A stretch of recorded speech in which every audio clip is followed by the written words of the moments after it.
Raja Juli Antoni tengah disorot perannya sebagai Menteri Kehutanan, Menhut, setelah bencana banjir dan tanah longsor menerjang Aceh, Sumatera Utara, Sumut, dan Sumatera Barat, Sumbar.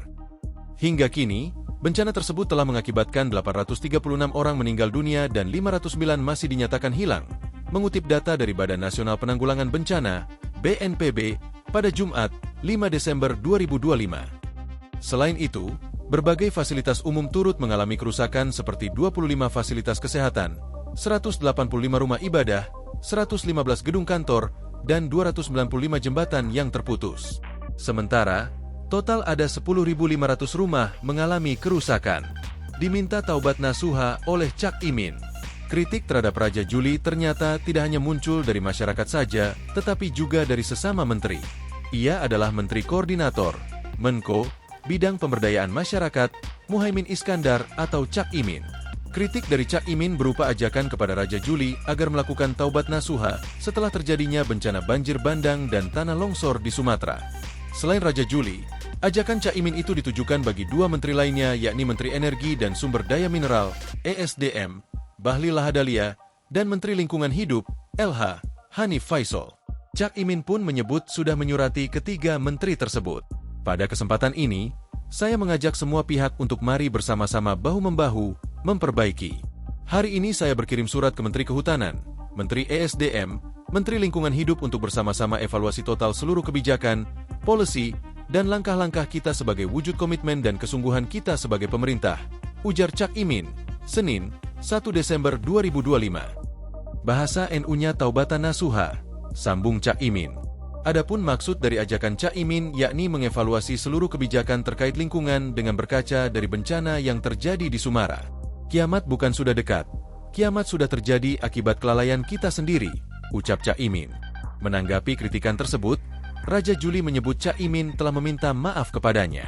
Dia juga menyebut Cak Imin menjelaskan bahwa ucapannya tidak bermaksud untuk mendiskreditkan dirinya atau Kementerian Kehutanan, Kemenhut. Alhamdulillah saya sudah mendapat wa dari Pak Gus Imin, Cak Imin.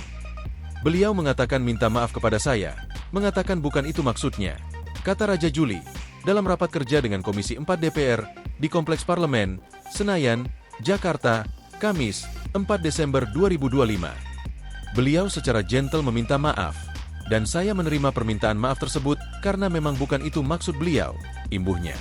Ia menegaskan bahwa sebagai sesama pembantu presiden, penting bagi seluruh jajaran untuk menjaga kekompakan dan menghindari pernyataan yang dapat mengganggu stabilitas pemerintahan.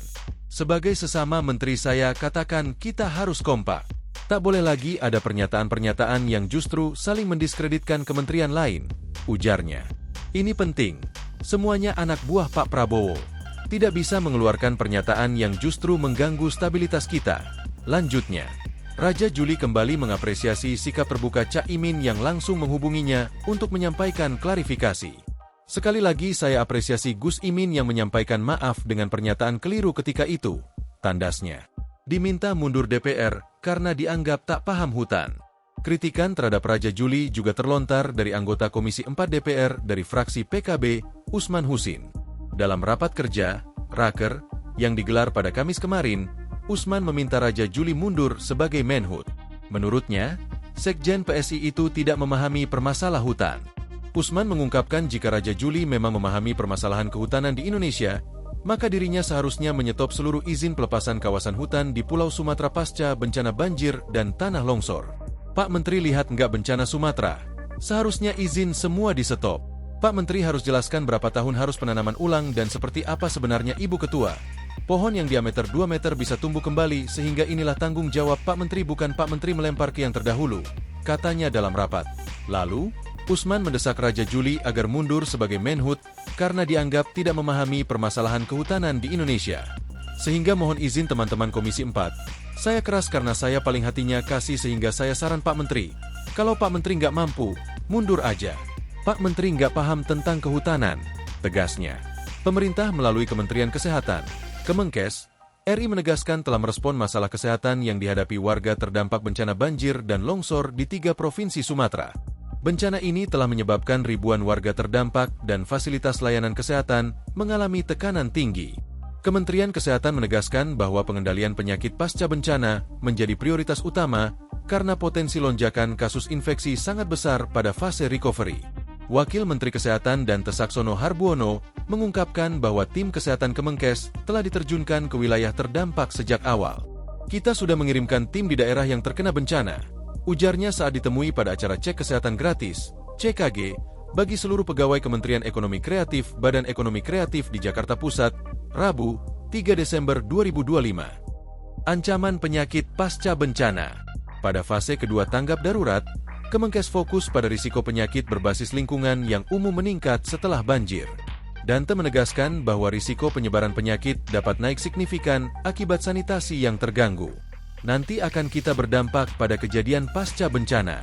Ini yang paling penting karena kejadian pasca bencana itu berkaitan dengan penyakit-penyakit seperti diare, demam, batuk pilek, ada leptospirosis, akibat kejadian banjir, katanya. Kondisi air kotor yang menggenang dan terbatasnya akses air bersih berpotensi menciptakan klaster penyakit. Fasilitas kesehatan diminta memperkuat surveillance harian dan menetapkan jalur cepat pemeriksaan seperti uji leptospira dan rapid test infeksi saluran napas. Korban luka dan cedera serius jadi fokus penanganan awal. Menurut Dante, titik terpenting penanganan adalah mitigasi pada korban luka berat seperti patah tulang, robekan jaringan, dan trauma tubuh lain yang membutuhkan tindakan segera. Ini kan sekarang yang paling penting itu, mitigasi dari korban-korban yang mengalami luka yang akut. Itu ada beberapa ya. Ada yang patah tulang. Kita sudah kirimkan timnya ke sana. Jelasnya, beberapa fasilitas kesehatan di daerah terdampak diidentifikasi membutuhkan tambahan peralatan ortopedi serta ruang perawatan transisi bagi korban luka berat.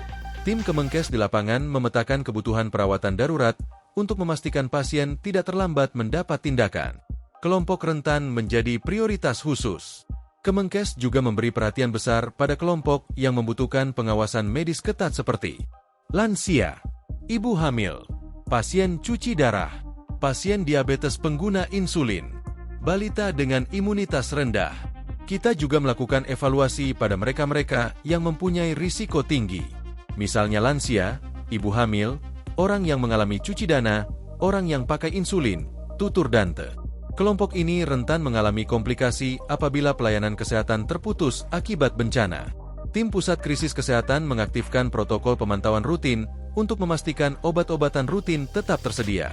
Melalui unit pusat krisis, Kementerian Kesehatan memastikan bahwa pelayanan kesehatan tidak hanya berfokus pada fase darurat, tetapi juga penanganan lanjutan seperti rehabilitasi medis, vaksinasi pasca bencana, hingga pemulihan psikologis masyarakat terdampak. Dengan mitigasi menyeluruh, pemerintah berharap risiko wabah dapat ditekan, dan pemulihan kesehatan masyarakat Sumatera dapat berlangsung lebih cepat serta merata. Download Tribun X sekarang, menghadirkan lokal menjadi Indonesia.